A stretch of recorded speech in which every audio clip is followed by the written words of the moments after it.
మనకున్న ఒక పెద్ద టాస్క్ ఏంటంటే పిల్లల కడుపు నింపడం. అది ప్రతి తల్లికి చాలా కష్టమైన పని అండి. ఇందుకు ఒక చిన్న ప్రయత్నం ఏంటంటే, ఈసారి మీరు పూరీలు ట్రై చేసేటప్పుడు బయట మనకి షేప్స్ దొరుకుతాయండి. అల్యూమినియంవి, స్టీల్‌వి షేప్స్ దొరుకుతాయి. అవి తీసుకొచ్చి పూరీలు గానీ, చపాతీలు గానీ ఇలా చేసేటప్పుడు ఈ షేప్స్‌తో చేశారనుకోండి, పిల్లలు కొంచెం ఇష్టంగా తింటారు. నెక్స్ట్ ఐటమ్ వచ్చేసి బటర్ గార్లిక్ ప్రాన్స్ అండి. ముందుగా బటర్లో కొంచెం గార్లిక్ వేసి అది కొంచెం వేగిన తర్వాత సన్నగా తరుక్కోవాలండి గార్లిక్. అది వేగిన తర్వాత కొంచెం పాలు పోసేసేయండి. అది అది బాగా కలుపుతూ ఉంటే పాలు మరుగుతాయండి. పాలు మరిగిన తర్వాత మనము chilli flakes plus chilli flakes కావాలంటే ఎండుమిర్చి ఉంటుంది కదండి, దాన్ని కొంచెం ఫ్రై చేసి దంచితే చిల్లీ ఫ్లేక్స్ అయిపోతాయి. నెక్స్ట్ పెప్పర్, అంటే జనరల్గా మనకు పెప్పర్ పౌడర్ అందుబాటులో లేకపోయినా మన ఇంట్లో మిరియాలు ఉంటాయి కాబట్టి వాటిని కొంచెం దంచేసారనుకోండి పెప్పర్ పౌడర్ అయిపోతుంది.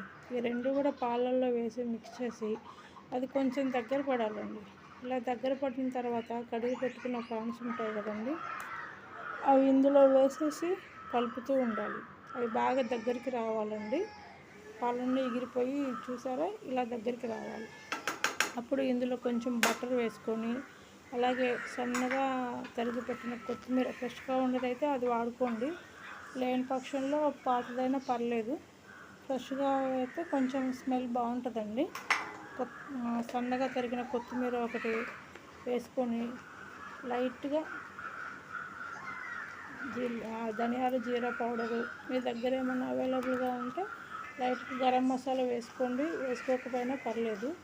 ఇవన్నీ కలిపి జస్ట్ ఒక నిమ్మకాయ దెబ్బ కొన్ని చుక్కలు వేసుకొని స్టవ్ ఆపేసేయండి.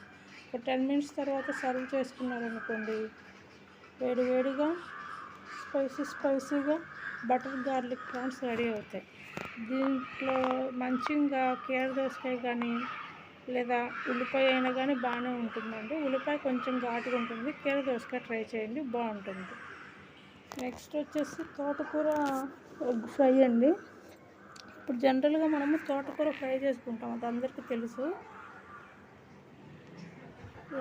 ఉల్లిపాయ, టమాటా, పచ్చిమిర్చి, తోటకూర సన్నగా కట్ చేసి ఫ్రై చేసుకుంటాం కదా, దాంట్లో ఒక ఎగ్ వేయండి, ట్రై చేయండి, చాలా బాగుంటుంది చపాతీలో. నెక్స్ట్ వచ్చేసి కారాపం అండి. ఇది నేను ఒక రెస్టారెంట్లో చూశాను, కాకపోతే వాళ్ళు బొంబాయి రవ్వతో చేశారు, నేను గోధుమ రవ్వతో ట్రై చేశాను అనమాట. జనరల్గా మనం తయారు చేసుకునే ఉప్మా ఉంటుంది కదండి, ఆ ఉప్మాలోనే పప్పులు కొంచెం ఎక్కువ వేసుకోండి. ఇది నెక్స్ట్ స్వీట్ కార్న్తో చేసిన స్నాక్ అండి.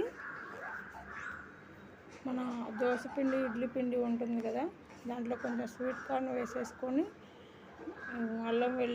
అల్లం ముక్కలు, వెల్లుల్లి ముక్కలు, పచ్చిమిర్చి ముక్కలు, కొత్తిమీర, అవన్నీ పుదీనా, ఈ ముక్కలన్నీ వేసుకొని సరిపడా ఉప్పేసి ఇట్లా పెనం మీద మూత పెట్టి రెండు వైపులా కాల్చుకున్నారనుకోండి బాగుంటుంది. ఆవిరి మీద మూత పెట్టి కాల్స్తేనే బాగుంటుందండి, ఒకసారి ట్రై చేయండి.